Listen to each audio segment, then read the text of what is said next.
Praise the lord. ఈ దినము పునరుత్థాన దినము. మీకందరికీ కూడా పునరుత్థాన దిన శుభములు కలుగునుగాక.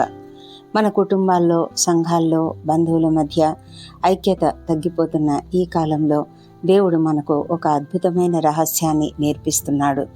దేవుని ఆశీర్వాదం ఎక్కడ నిలిచిపోతుందో మీకు తెలుసా? ఈరోజు కీర్తన 133 ద్వారా ఈ గొప్ప సత్యాన్ని తెలుసుకొని మన కుటుంబాల కోసం కలిసి ప్రార్థిద్దాం. చివరి వరకు నాతో ఉండండి. ఈ ప్రార్థన మీ ఇంటికి సమాధానాన్ని, ప్రేమను, దేవుని ఆశీర్వాదాన్ని తీసుకురావాలని నా హృదయపూర్వక ప్రార్థన. తప్పక దీనిని ఇతరులకు కూడా షేర్ చేయండి. మనము ఈ కీర్తనను కలిసి చదువుకుందామా? కీర్తన 133. సహోదరులు ఐక్యత కలిగి నివసించుట ఎంత మేలు, ఎంత మనోహరము. అది తల మీద పోయబడి అహరోను గడ్డము మీదుగా కారి అతని అంగీల అంచు వరకు దిగజారిన పరిమళ తైలము వలె నుండును. సియోను కొండల మీదికి వచ్చు హెర్మోను మంచు వలె నుండును. ఆశీర్వాదమును, శాశ్వత జీవమును అచ్చట నుండవలనని యెహోవా సెలవిచ్చి ఉన్నాడు. ఈ మాటలను బట్టి మనం ఎంతగానో స్తుతించాలి దేవుణ్ణి. ఈ కీర్తన తన అనుచరులు ప్రేమతో, పరిశుద్ధతతో, ఐక్యతతో స్థిరపరచబడాలని యోహాను 17వ అధ్యాయంలో ప్రభువైన యేసు చేసిన ప్రార్థనలోని ఆధ్యాత్మిక సత్యాన్ని కూడా వ్యక్తం చేస్తోంది. ఈ లోకంలో చాలా విభజనలు ఉన్నాయి కదా. సంఘాలలో, కుటుంబాలలో, అన్ని చోట్ల కూడా విభజనలు. మనం పనిచేసే స్థలాలలో కూడా విభజనలు. ఇవన్నీ కూడా స్వార్థపూరితమైనవి, దురాశలతో కూడినవి. అయితే వీటిని దేవుడు అవి ఉండకూడదని చెప్తూ ఉన్నాడు. ఎందుకంటే పరిశుద్ధాత్మ అందరి మధ్య, అంటే ఇలాంటి స్వార్థపూరితమైన దురాశలు ఉంటే పరిశుద్ధాత్ముడు పనిచేయడు. కాబట్టి ప్రభువు చెప్తున్నాడు మనమంతా కూడా ఐక్యతతో ఉండాలని, మనమంతా కూడా సామరస్యంగా ఉండాలని దేవునికి ఇష్టము. సామరస్యంగా ఉండడం నైతికంగా సరైనది, దైవికంగా కోరదగినది. అది మనకు ప్రగాఢమైన ఆనందాన్ని మరియు శాంతిని కూడా ఇస్తుంది. ప్రధాన యాజకుడైన అహరోనును అభిషేకించడానికి ఉపయోగించిన విలువైన తైలముతో ఐక్యత పోల్చబడుతోంది. సుగంధ తైలము అతని తల మీద నుండి, తలపై నుండి గడ్డం మీదుగా ప్రవహించినట్లే దేవుని యొక్క ఐక్యపరిచే కృప సంఘాన్ని కప్పి పవిత్రపరిచి సేద తీరుస్తుంది. హెర్మోను అనే ఒక పర్వతం ఉంది కదా. ఆ హెర్మోను పర్వతం నుండి సియోను పర్వతం మీదకి వచ్చే బరువైన జీవమిచ్చే మంచుతో ఈ ఐక్యత పోల్చబడుతోంది.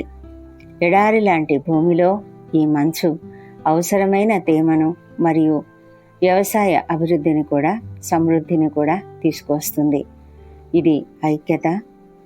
ఇలాంటి ఐక్యత మనకు సమాజ జీవితంలో కూడా ఎంతో ప్రాముఖ్యమైన పాత్రను పోషిస్తుంది. ఆ ఐక్యతనే మనలను నిలువబెడుతుంది. ఆ ఐక్యతనే మనలను పోషిస్తుంది.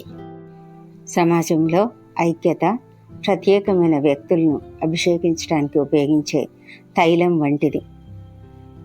దేవుని వాక్య సత్యంలో మనమంతా కూడా పరిశుద్ధపరచబడతాము.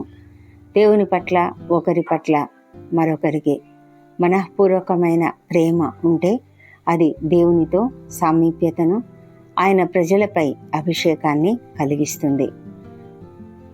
ఈ తైలము ఎంత గొప్పది కదా. అలాగే ఎండిన నేల మీద పడే చల్లని మంచు కూడా అలాగే చాలా గొప్పది. అది కూడా మన యొక్క దీవెనలకు చాలా గొప్ప సహాయాన్ని కలుగజేస్తుంది.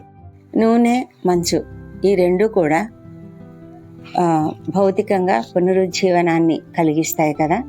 అలాగే ఆధ్యాత్మిక జీవితంలో కూడా ఐక్యత సమాజాన్ని పునరుజ్జీవింపజేస్తుంది. ఇది లోకంలో తరచుగా కనిపించే కలహాలకు, విభజనలకు పూర్తిగా విరుద్ధంగా నిలిచి, ఎక్కడైతే ఈ పరిమళ తైలము, ఎక్కడైతే ఈ చల్లటి హెర్మోను మంచు ఉంటుందో అక్కడ ఆశీర్వాదము ఉంటుంది, శాశ్వతమైన జీవము ఉంటుంది. ఈ కీర్తన అంతిమంగా మనకేం చెప్తూ ఉందంటే, ఎక్కడైతే ప్రజలు ఐకమత్యంగా ఉంటారో అక్కడనే దేవుడు ఆశీర్వాదాన్ని, నిత్య జీవాన్ని ఆజ్ఞాపిస్తాడు. ఆ విధంగా మనము ఆశీర్వదింపబడాలంటే, శాశ్వతమైన జీవంను మనం కలిగి ఉండాలంటే, మనం తప్పకుండా సహోదరులంతా కూడా ఐక్యత కలిగి నివసించాలి. మనమంతా కూడా సంఘంలో మనమంతా కూడా ఐకమత్యంతో జీవించాలి. మనము ప్రతి ఆదివారము మందిరానికి వస్తాము, దేవుని సన్నిధిలో ప్రార్థనలు చేస్తాం. కానీ మనసులో ఒకరి పట్ల ఒకరికి ద్వేషం ఉంటే ఆ ప్రార్థన దేవుడు వినడు. దేవుడు మన హృదయంలో స్వచ్ఛమైన హృదయము, ఒకరినొకరు క్షమించే మనసు కలిగినటువంటి ఆ ప్రార్థననే దేవుడు వింటాడు. మీరు ఎప్పుడైతే ఇతరులను ప్రేమిస్తారో, ఎప్పుడైతే ఇతరులను క్షమిస్తారో అప్పుడే మీ ప్రార్థన వినబడుతుంది.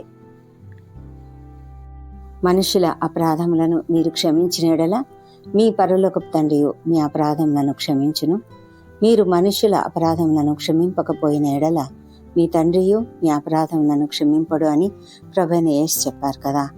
అంటే మనము క్షమాపణ హృదయం లేకుండా మనము మందిరంలో చేరి దేవుణ్ణి ఎంతగా ఆరాధించినా కూడా మన ప్రార్థన వినిపించదు. అదేవిధంగా మత్తయి సువార్తలోనే 5వ అధ్యాయంలో కొండ మీద ప్రసంగంలో ప్రభువు చెప్తున్నటువంటి మాట ఇంకొకటి ఏంటంటే, ఒకవేళ నీ మీద నీ సహోదరునికి విరోధం ఏదైనాను కలిగినదని నువ్వు బలిపీఠం వద్ద అర్పణం నర్పించుచున్నప్పుడు నీకు జ్ఞాపకం వస్తే నీవు వెంటనే వెళ్ళి సహోదరునితో సమాధానపడమని చెప్తూ ఉన్నాడు. కాబట్టి మనము ఎప్పుడు కూడా ఒకరితో ఒకరము చక్కటి సంబంధం కలిగి సంతోషము కలిగించే ఐక్యతను కలిగి ఉండాలని, మనోహరమైనది, అది ఎంతో మనోహరము, అది ఎంతో సంతోషకరము అని ప్రభువు చెప్తున్నాడు. ఈ కీర్తన ద్వారా, ఇది దావీదు కీర్తన, ఈ కీర్తన ద్వారా దేవుడు మనల్ని ఆశీర్వదిస్తూ ఉన్నాడు, అలాగే మనల్ని హెచ్చరిస్తూ ఉన్నాడు, అలాగే వాగ్దానం కూడా చేస్తూ ఉన్నాడు. మనము ఐక్యత కలిగి ఉండాలని హెచ్చరిస్తూ ఉన్నాడు. ఆ విధంగా చేస్తే వచ్చే వాగ్దానము ఆశీర్వాదము, శాశ్వత జీవము. అయితే దానికి ఒక నిబంధన, మనం తప్పక కలిసి ఉండాలి, ఐకమత్యంతో ఉండాలి. అది ఎంతో మనోహరంగా ఉంటుందని ప్రభువు చెప్తూ ఉండగా ఈ వాక్యమును బట్టి దేవునికి వందనాలు చెల్లించుకుంటూ మనం ప్రార్థనలలోనికి వెళ్దాం. ప్రార్థనలలో అందరూ తప్పకుండా ఏకీభవించండి, చివరి వరకు ఏకీభవించండి. ప్రార్థించుకుందామా? పరిశుద్ధుడైన దేవ, సర్వోన్నతుడా, నీకు వేలాది వేల స్తుతులు స్తోత్రంలో. మా తండ్రి, ఈ దినము మేము చక్కగా సంతోషంగా నీ సన్నిధిలో చేరి ఆరాధిస్తున్నాము. దేవా, మా కుటుంబ సభ్యులతో కలిసి మేము రాగలిగాము. మా కుటుంబాలన్నిట్లో కూడా ఎంతో ఐక్యతను అనుగ్రహించండి. కుటుంబంలో ఐక్యత, సంఘంలో ఐక్యత, సమాజంలో ఐక్యత, మేము పనిచేసే స్థలములలో ఐక్యత కలిగి మేము ఉండడానికి మాకు సహాయం చేయమని ప్రార్థిస్తున్నాము. ఎందుకంటే తండ్రి, చాలాసార్లు ఐక్యత లోపించినటువంటి జీవితాలు మేము కలిగి ఉన్నాము. అనేక మార్లు ఒకరినొకరు ద్వేషించుకుంటూ ఆరాధనకు వచ్చినప్పటికీ కూడా మేము దేవునితో సమాధానం కలిగి ఉండలేము. ఎందుకంటే ఈ అనైక్యత వల్ల మాకున్నటువంటి ఆ హృదయంలో ఉండే ఆ ద్వేషము, మత్సరము, అసూయ, వీటన్నిటి వలన మేము హృదయపూర్వకంగా ఆరాధన చేయలేని స్థితిలో ఉన్నాము. దయ ఉంచి మమ్మల్ని అందరినీ కూడా క్షమించమని ప్రార్థిస్తున్నాము. తండ్రి, ఈ మందిరంలో ప్రవేశించి మేము ఆరాధిస్తుండగా ఈ ఆరాధన సమయంలో తండ్రి మేము ఎంతో మంచి హృదయం కలిగి, క్షమాపణ హృదయం కలిగి, నిష్కపటమైన హృదయంతో, సంతోషకరమైనటువంటి మనసుతో తండ్రి మేము నిన్ను స్తుతించి ఆరాధించే కృపను దయచేయమని, మాకెవరితోనైనాను విభేదాలు ఉన్నట్లయితే వాటిని ముందుగానే తొలగించుకొని ఒకరితో ఒకరు సమాధాన పడుటకు సహాయం చేయమని వేడుకొంచున్నాము. ఈ దినము తండ్రి మా అందరితో మీరుండండి. మా యొక్క రాకపోకలందు తోడుగా ఉండండి. మేమంతా సంతోషంగా నీ యొక్క వాక్యం విని ఆశీర్వదింపబడి ఇళ్లకు నీ దీవెనలతో వెళ్ళాలి. అదేవిధంగా సేవకులను ఆశీర్వదించి వారికి అందరికీ మంచి ఆరోగ్యం ఇవ్వండి, జ్ఞానం ఇవ్వండి, అభిషేకం ఇవ్వండి, చక్కటి సందేశం ఇవ్వడానికి సహాయం చేయమని ప్రార్థిస్తున్నాం ప్రభా. ప్రపంచమంతటా శాంతి సమాధానాలు కుమ్మరించండి. ఎక్కడెక్కడ నీ యొక్క వాక్య ప్రకటన జరుగుతున్నదో అక్కడంతా కూడా మీరుండండి తండ్రి. ప్రభా, ప్రతి ఒక్కరి హృదయంను గ్రహించి ప్రతి ఒక్కరి హృదయాలను పరిశోధించే దేవుడు మీరు. ఈ వాక్యం ద్వారా అనేక హృదయాలను పట్టండి దేవా. ప్రభా, వారి యొక్క హృదయాలను తాకండి దేవా. ప్రతి ఒక్కరిని తెలుసుకునేలాగా సహాయం చేయండి. ఎంతోమంది కఠిన హృదయాలే ఉన్నారు, ఎంతోమంది భయంకరమైన స్థితిలలో ఉన్నారు, ఎంతోమంది ప్రభాని నెరగని స్థితిలో ఉన్నారు. కృప చూపించిన ఆయన సంతోషంతో ప్రతి ఒక్కరిని నిన్ను అంగీకరించినట్లుగా, ముఖ్యంగా తండ్రి వారి హృదయాలలో మార్పును అనుగ్రహించి వారి మనసులను తెరిచి నిన్ను అంగీకరించినట్లుగా సహాయం చేయమని వేడుకొంచున్నాము.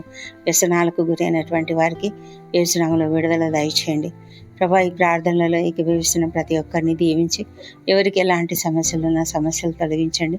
ప్రాముఖ్యంగా అనేక భయంకరమైన అప్పుల సమస్యలు, ఆర్థిక ఇబ్బందులలో ఉన్న వారిని దయ ఉంచి కనికరించండి. వారికి ఉన్న సమస్యల నుంచి విడుదల దయచేయండి.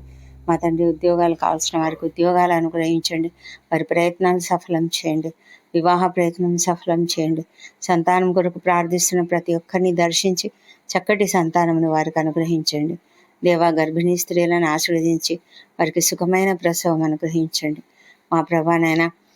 మరి ఎంతోమంది అనారోగ్యంతో ఆరాధనకు రాలేక, మందిరాలకు రాలేక ఉన్నారు తండ్రి. అలాంటి వారిని మీరు దీవించి వారు క్షేమంగా లేచి రాగలిగే స్థితిని వారికి అనుగ్రహించండి. స్వస్థత శీఘ్రంగా అనుగ్రహించండి. వారి ప్రభా క్షేమంగా వచ్చి కృతజ్ఞతాస్తుతులు చెల్లించుటకు సహాయం చేయండి తండ్రి ప్రభా. మరి సంఘాలలో జరుగుతున్న ప్రతి పరిచర్యను కూడా దీవించి ప్రతి పరిచర్య కూడా ఆశీర్వదింపబడినట్లుగా సహాయం చేయండి మా దేవ ప్రభా. మరి అనేక మారుమూల ప్రాంతాల్లో, పల్లె ప్రాంతాల్లో ఇలాంటి సౌకర్యాలు లేని చోట ఎంతోమంది సేవకులు పనిచేస్తున్నారు దేవా. వారిని మీరు ఆశీర్వదించండి, వారి కుటుంబాలను మీరు ఆశీర్వదించండి తండ్రి ప్రభా. మరి ఎంతో కష్టాలకు ఓరుస్తున్నారు, వారిని కనికరించండి. మా దేశంపై మీ పరిశుద్ధాత్మను కుమ్మరించి క్రైస్తవులపై జరుగుతున్న హింసలు, దాడులు అరికట్టమని ప్రార్థిస్తున్నాము దేవా ప్రభా. ప్రపంచమంతటా శాంతి సమాధానం కుమ్మరించి యుద్ధ వాతావరణం తీసివేయండి. మరి ఇజ్రాయెల్ దేశం దీవించండి, యెరూషలేమును దీవించి వారి నగరాలలో క్షేమము, వారి ప్రాకారములలో నెమ్మదిని దయచేయమని ప్రార్థిస్తున్నాము. ఇది నా బర్త్డేలు, వివాహ దినం జరుపుకుంటున్న బిడ్డను దీవించి గడిచిన సంవత్సరం అంతా మీరు వారికి చేసిన ప్రతి మేలును బట్టి నీకు వందనములు.